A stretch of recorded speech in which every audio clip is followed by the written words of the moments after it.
Well, hello students. Right now you are looking at the calendar for English 12B, and this was the calendar that was set up to begin classwork on January 30th. And here we are recording on March 10th, and as you look at it, you should be in the second unit, or 12.7, and this would be the Victorian unit. But I do know that some of you have struggled early on and are looking for a way to, do the work and want a better schedule. So what we're going to do is we're going to take a look.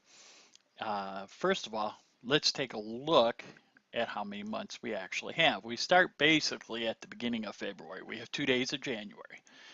And we have March, April, May, and then graduation is the 10th. Classes end on the 8th, and if you're planning to graduate, you have to have everything in on the 6th of June. That's when your class would end. So there are 3 units in the course, and then the last unit, or the last item in the course, is your final and your final project. So let's look at the time that we have remaining as a way to develop our schedule. First of all, let's look at the month of June, or everything from basically Memorial Day, the 29th, through the 6th, as 12.10, getting your final in, so on and so forth. Okay, I'd like to have those projects and everything by the 2nd because, hey, it does take some time to get all the grading done. So those are items that you're currently already working on. You're utilizing a notebook. So all that is going together. So you can wrap those things up in a few days there. If we go back and we look at May, let's do that for the modern unit. April as the Victorian unit. Now, notice you have a lot of Victorian unit stuff right here. But let's concentrate with March. You have access to me for approximately 3 more weeks before we go into spring break, which actually begins on the 31st of March. So now's the time I think would be best, if you are behind, to just concentrate on that first unit, and that is the Romantic era. Let's make March the Romantic era, make April the Victorian era, May the Modern era. Now, going to our class, let's take a look at what we have to do. Most of you have already completed course prep, which is all your basic items, getting set up in the class, getting your notebook, so on and so forth. So notice you have the notebook and the comparative project, 5-hour rule. The 5-hour rule, what I want is 1 day a week. You're just letting me know you're reading, okay? I'm not too worried. I think if you are reading Candide, which is for that final course comparative project, you can use that as part of the 5-hour rule. I'm not too worried, okay? Now, English 12 notebook, I'm just going to go back to here because I'm going to open that in a new link, and we're going to get that set up. If you're not using this notebook, now would be the time to get it, okay? And here is the reason why, and as we're going to open it up, it will help you get everything done that you need for your projects. And we're going to actually pull into the specific location. Okay, so I'm going to pull one of these back, pull this down. And we'll allow time for the assignments to load up. Okay, so now the assignments, the items have loaded up. Yes, you are seeing my actual screen. So we're going to get that to load up. But let me go into the English 12B notebook. Do I expect this to be perfect? No, that's okay. You don't have to have everything in here, but here is where I help you, especially with this notebook. You're in the Romantic era. So, gathering the items that you need.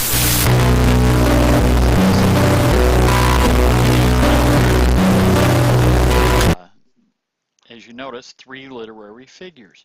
In your notes, you can take the information down as you're going through the particular course. So as we look, and I'm going to see if I can split these off, and we're going to get this a little bit more square. Okay, let's see, make that a little bit square, and then we're going to take this one here, and we're going to this way so you can see it side by side on the screen. Okay. So as we look at the screen, okay, we're going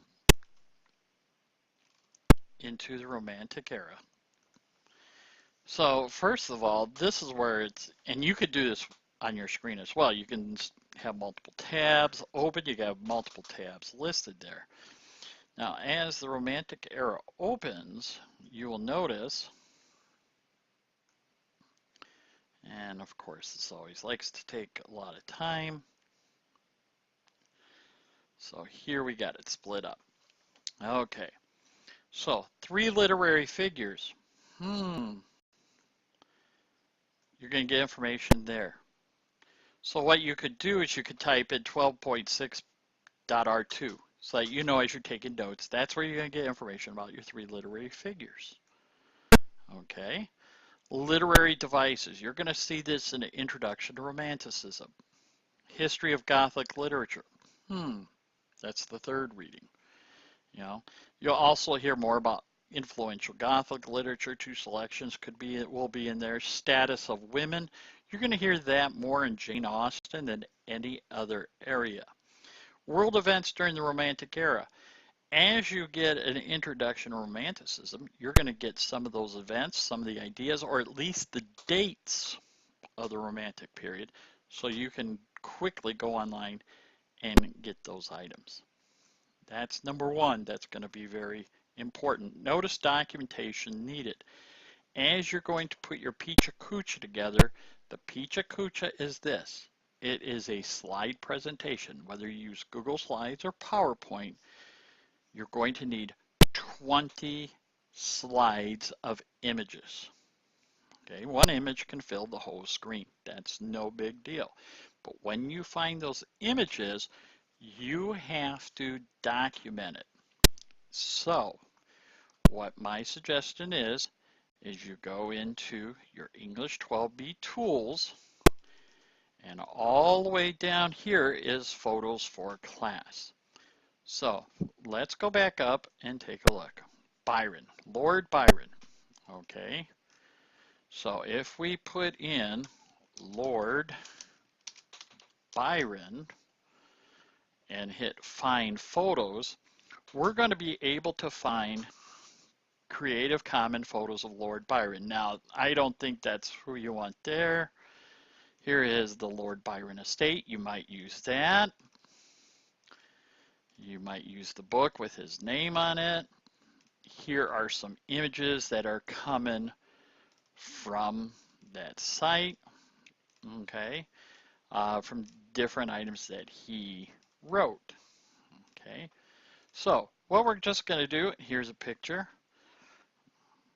and we're going to click on this picture so that we have Lord Byron, and we could save this, okay.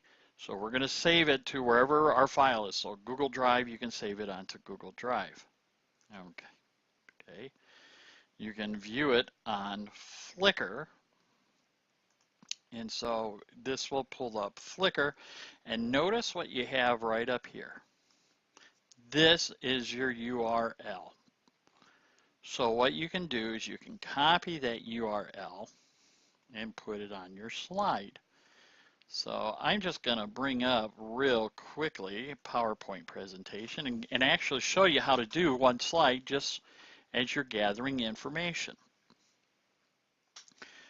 So as this comes up, what I'm showing to you is a way to utilize all this information. Now see, it says notes on the bottom if you have the split. So that's going to go there. So I got the splits. Now I know where my documentation is. Okay, that's number one. Number two, I'm saving this image. So I need to go back to my previous page. I'm going to download this and I'm going to open this file. Well, I'm actually going to save the file. It's going to ask me where I want to save it. And you pick it at, you know, if you're going to put it anywhere, you just put it in your drive, right?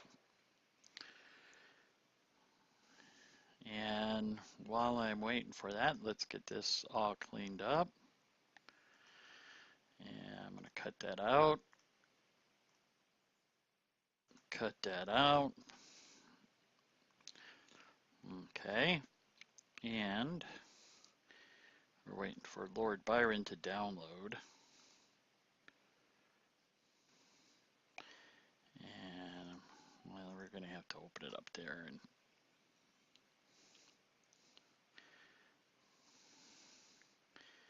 meanwhile, I'm going to try to save this. And I'm going to hit save.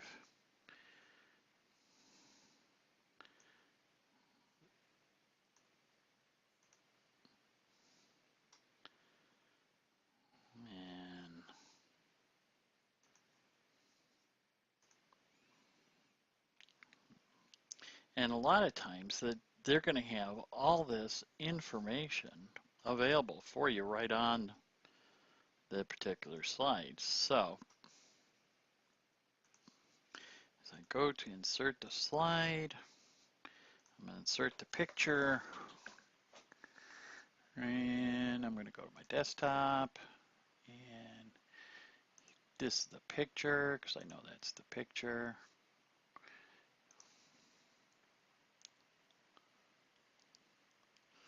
Okay, so now I have a picture of Lord Byron, and put it there so I can see that. And I want to see what it says here on the bottom. So this, okay. And notice this, that your attribution or your citation is already listed there on the picture. And that's perfect. Now, what do you need to do with this space here? All this empty space. Well, you can do a couple things. You can leave it white, or you can actually format the background so that all the slides, okay, you could have a fill on the background, you know, with a particular color, or you could have a pattern, or you could have a texture. So we're just going to go with this texture, and it applies to all. So if we start up a new one, we'll have that same background on all of them. Okay, now do I know it's Lord Byron? Yes. It says here Lord Byron. The only type of text that's allowed in this would be if you were identifying who this person is. So that would be it. You know, Lord Byron, you could do a text box and put, you know, Lord Byron in the text box, make it. And then what you want to do is you always want to keep your everything similar from page to page. Okay, so you don't want to have this one 44 and then have a very long name like Percy B. Shelley, who's another one of the figures, and then it spills onto his picture. You don't want that, right? So, but you could have that. So Lord Byron, that's how we know. Here is the citation. You've figured that out. Now, what I would suggest is also by hitting enter, and you keep that saved, the citation, so you have that. So as you find out information, you could write down your script of what you're going to say. So you could say Lord Byron was one of the influential writers of the Romantic era. He wrote, and you could list what he wrote. He was good friends with Shelley and Keats. Okay, so you can say Piercy B, Shelley, and John Keats. And then you could say he is known for writing in a pastoral style, if that was the case, whatever, so on. Now what you've done is, as you've gathered your notes, as you're putting this together, okay, you have your scripts. So then when you go to put your audio onto this page, if you're using PowerPoint, you already have your script written. So this is how you're taking notes and putting things together. Once you have all these done, and I'm just gonna duplicate this, or add a new slide and 2 new slides. Okay, and notice if you're using PowerPoint, you got a slide sorter. So say Shelley's the first thing you read about, but you want to start off the presentation with the Gothic literature. Okay, so now you can move your slides to wherever you want it. Maybe you want it in the middle. That's all up to you. But notice what you're doing is you're just gathering material. You're polishing it off when you go through and set everything up. So don't forget to save that. So as you're taking notes, they don't have to be perfect, but they have some ideas there. Maybe you want to save Byron's information right there. Okay. Oops, that's not.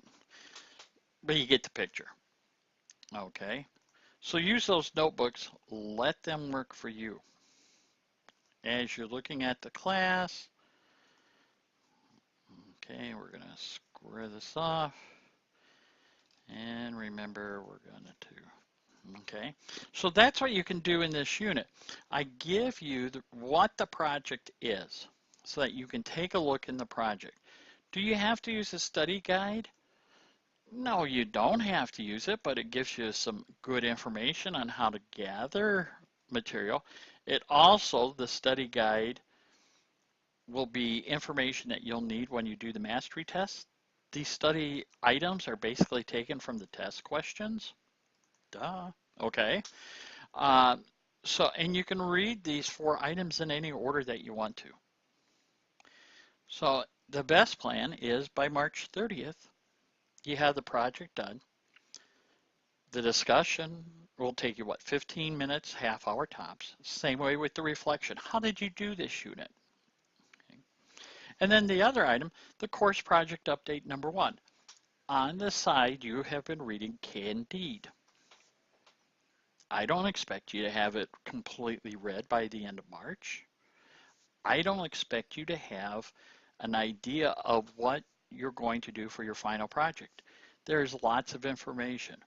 What the update does is says, Mr. L, I just started reading Candide. Or, Mr. L, I have not read Candide yet. I'm a little bit behind, but I just wanted to let you know where I was at. Perfect. I can give you ideas.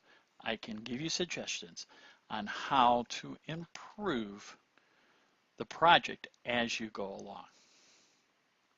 So, let's recap what we're doing. The month of March, let's work on the Romantic era. Our goal is by the end of March to have it complete.